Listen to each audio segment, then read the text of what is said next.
l'AES. Quel avenir pour les États membres? Je pense que nous en avons tiré quelques leçons que j'ai essayé de résumer pour nos auditeurs.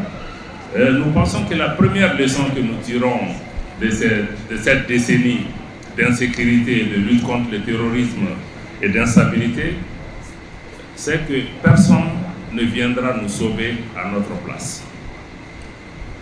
Personne. Et j'ai pris l'exemple du Rwanda. Le Rwanda est un pays qui a connu un génocide. En quelques semaines, 1 million de personnes ont été tuées devant les forces internationales, l'ONU. Tout le monde était là. On a regardé finalement. La solution n'est venue que des Rwandais eux-mêmes. Et partant du même exemple, j'ai aussi indiqué que dans le cas du Mali, malgré une présence internationale sur 10 ans avec presque toutes les armées du monde, avec des financements en milliards de dollars, pendant ces 10 ans, les moyens n'ont pas été créés pour sortir le Mali. Il fallait sortir de ce paradigme. Il fallait établir une vision de la gouvernance sécuritaire de notre pays, changer de paradigme sécuritaire, parce que nous avons essentiellement compté sur l'extérieur pour assurer notre sécurité. Le résultat, nous le connaissons. Nous avons dû revenir à nous-mêmes, mettre la sécurité des Maliens entre les mains des Maliennes et des Maliens, investir dans cette sécurité, former notre armée, nous sacrifier pour notre pays. Et aujourd'hui, on n'est pas sorti de l'auberge, mais les résultats commencent à sortir, c'est que nous commençons à reprendre le contrôle de notre pays. Donc c'est dire que la première leçon, c'est qu'il ne faut pas compter sur quelqu'un pour venir t'aider en matière d'insécurité. Il ne faut surtout pas sous-traiter sa sécurité à une puissance étrangère ou à une organisation internationale pensant qu'ils vont vous apporter la solution. Chaque organisation qui vient vous aider, chaque armée étrangère qui vient vous aider, il y a un coût, il y a un prix, il y a surtout leurs intérêts qu'ils vont défendre. Et même que vous devenez un fonds de commerce pour eux, le fonds de commerce deviendra que votre insécurité est leur prospérité. Donc ils n'auront jamais intérêt à ce que vous en sortiez. Donc ça, c'est la première leçon que j'ai partagée avec nos amis, en indiquant que la sécurité d'un pays, quel que soit le coût, ne doit pas être sous-traité à une puissance extérieure ou à une armée étrangère. La deuxième leçon que j'ai partagée avec nos amis et qui touche aussi à la thématique de votre rencontre d'aujourd'hui, c'est qu'il nous faut changer de narratif. Parce que pourquoi la question du narratif est importante? Parce que tout ce que nous faisons est défini par notre vision des problèmes, notre compréhension des problèmes. Le narratif que nous avons aujourd'hui est un narratif qui nous est imposé par d'autres personnes. C'est un narratif qui est véhiculé par des médias étrangers. Des millions sont investis pour nous faire comprendre même qui nous sommes. Pour que le Mali comprenne le Burkina, il faut qu'on lise RFI France 24. Donc ça veut dire que nous-mêmes, un voisin qui est là, on ne peut pas le comprendre sans passer par d'autres. Le changement de narratif veut dire qu'il faut que nous-mêmes, nous nous réapproprions notre histoire. Et que nous-mêmes, nous contions notre histoire, que nous ne comptons pas. Parce qu'aujourd'hui, c'est d'autres personnes qui sont en train de compter l'histoire de l'Afrique. Et quand j'ai expliqué, on a eu une conférence récemment à des amis, que le Mali lui-même ne fut pas un pays enclavé. Au début, le Mali était une puissance maritime, pas la République du Mali, mais l'Empire du Mali. Et que nous sommes devenus un pays enclavé plus tard. Et que c'est un des empereurs du Mali, le roi Aboubakari II, qui a découvert l'Amérique. Il y a des recherches scientifiques qui existent, mais aucun de nous n'a appris ça à l'école. Aucun de nous n'a. Donc c'est nécessaire pour nous-mêmes de définir notre propre narratif, parce que quand tu es sur le narratif d'autrui, mais aujourd'hui on peut même faire de nous des armes pour détruire nos pays, parce que nous n'avons pas notre propre narratif, notre propre compréhension. J'ai pris l'exemple même du terrorisme qu'on nous impose aujourd'hui. Par exemple, certains, ils parlent même de djihadisme. Mais le djihadisme, moi, je n'utilise jamais ce mot. Parce que terrorisme, c'est terrorisme. Même le terrorisme lui-même, il est fabriqué, on le sait. C'est des gens qui ont créé ça il y a 20 ans. Le Mali, on n'avait pas ça ici.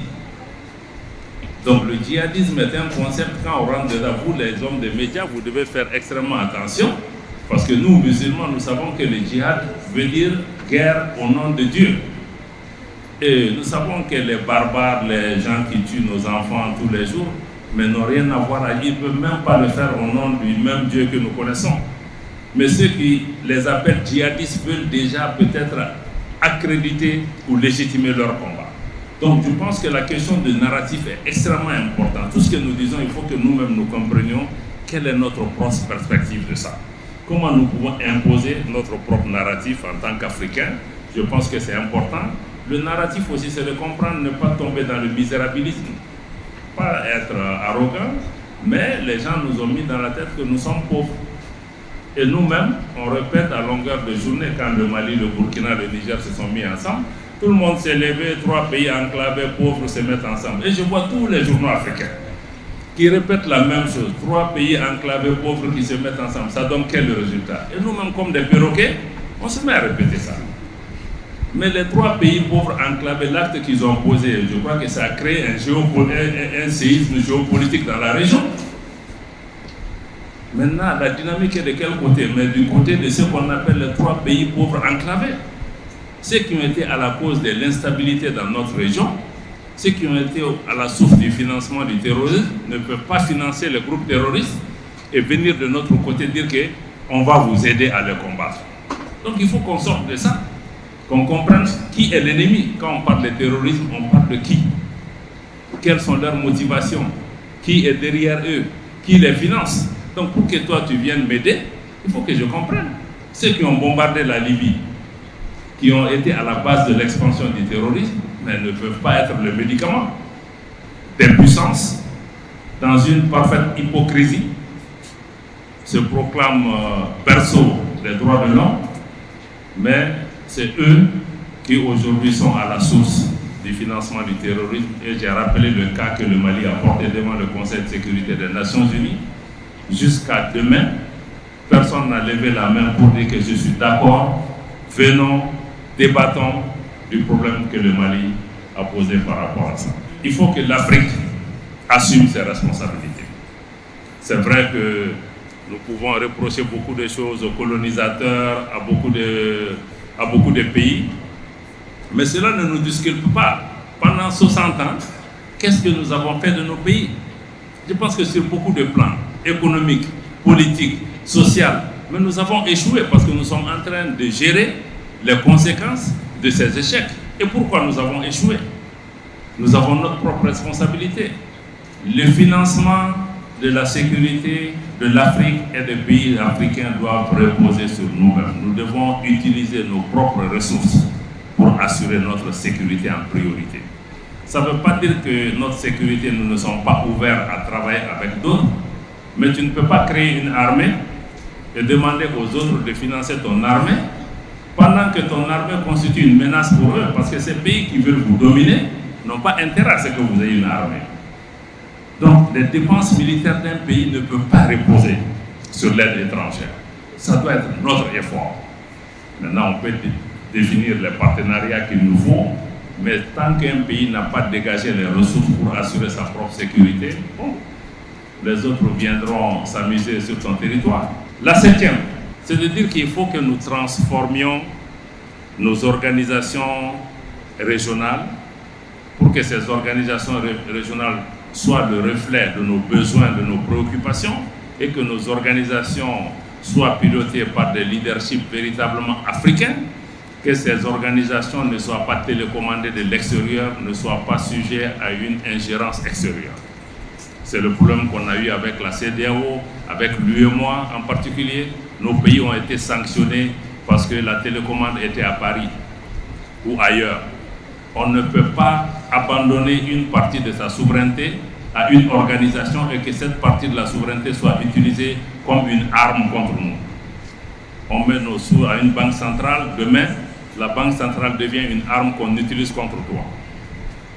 Tu adhères au traité d'une organisation, demain on utilise ces traités pour fermer tes frontières. On n'utilise même pas le traité, parce qu'en fait c'est souvent un club. Un ou deux dirigeants décident qu'on va fermer la frontière au Mali, et d'une capitale extérieure, quelqu'un décide que le Mali doit être sanctionné et le Mali est sanctionné. Donc ça veut dire qu'on a des problèmes, mais nous avons adhéré à ces organisations en tant qu'État souverain. Il faut que nous puissions transformer, que ce soit dans le cas du coton ou dans d'autres, il faut qu'on transforme pour qu'il y ait des valeurs ajoutées. Et cette transformation économique, comment nos pays peuvent faire en sorte que cette transformation économique bénéficie à la majorité de notre population. Dans la plupart de nos pays, 70 à 75% de la population est jeune. Dans la plupart de nos pays, au moins 60% de la population est constituée de femmes. Aucun pays, aucun continent, aucune civilisation ne s'en sort en étant la majorité sur le chemin. D'ailleurs, si nous ne nous occupons pas de nos jeunes gens, ils vont s'occuper de nous. Dans la plupart des pays où vous voyez les changements politiques, mais ce sont les jeunes là qui sont en première ligne. Dans les groupes terroristes, qui est-ce qu'on recrute? Ce sont les mêmes qui sont sur le chemin de la migration. Donc je pense que si nos pays ne comprennent pas qu'il faut que nous donnions des alternatives à ces jeunes gens, ça ne va pas marcher. Le dernier point que j'ai partagé avec les uns et les autres, c'était de donner une place à l'Afrique sur la scène internationale. Ce n'est même pas de donner, mais l'Afrique doit prendre sa place dans le concert des nations, parce que personne ne nous donnera rien dans cette affaire. C'est vrai qu'aujourd'hui, la place qui est donnée à l'Afrique, aux Nations Unies, dans les institutions financières internationales, c'est injuste. Comment un continent aussi grand que l'Afrique n'ait même pas une seule place au Conseil de sécurité des Nations Unies de membres non permanents. Mais en même temps, il faut qu'on se pose aussi la question. Si l'Afrique doit être sur la table, sur la scène internationale, hier je le disais encore dans une conférence, l'Afrique ne doit pas être le menu, mais l'Afrique doit être autour de la table en tant qu'acteur. Si l'Afrique est autour de la table en tant qu'acteur, il faut que cet acteur-là vienne en substance, en qualité et en différence. Parce que si l'Afrique est un supplétif de certaines puissances au Conseil de sécurité ou à la Banque africaine de développement ou à la Banque mondiale, un coup on vote avec les Occidentaux, un coup on vote avec les autres, ça ne sert à rien même d'être là-bas, on aurait dû même les laisser diriger. Mais si l'Afrique vient, elle doit porter la voix et la préoccupation des Africains. Elle doit apporter une perspective différente de l'Afrique, un poids différent, une approche différente. Si on n'amène pas ça, je crois que ça ne sert à rien d'être là pour être là, parce que l'Afrique est là.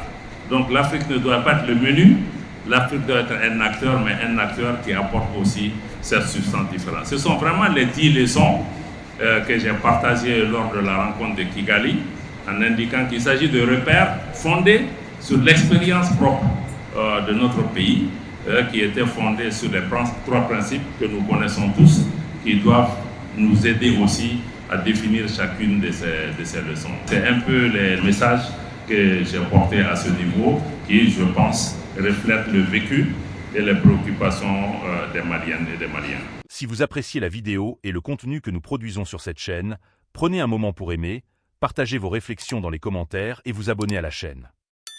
Activez les notifications pour rester informé des dernières nouvelles marquantes sur notre continent. Merci d'avoir regardé et à bientôt dans notre prochaine vidéo.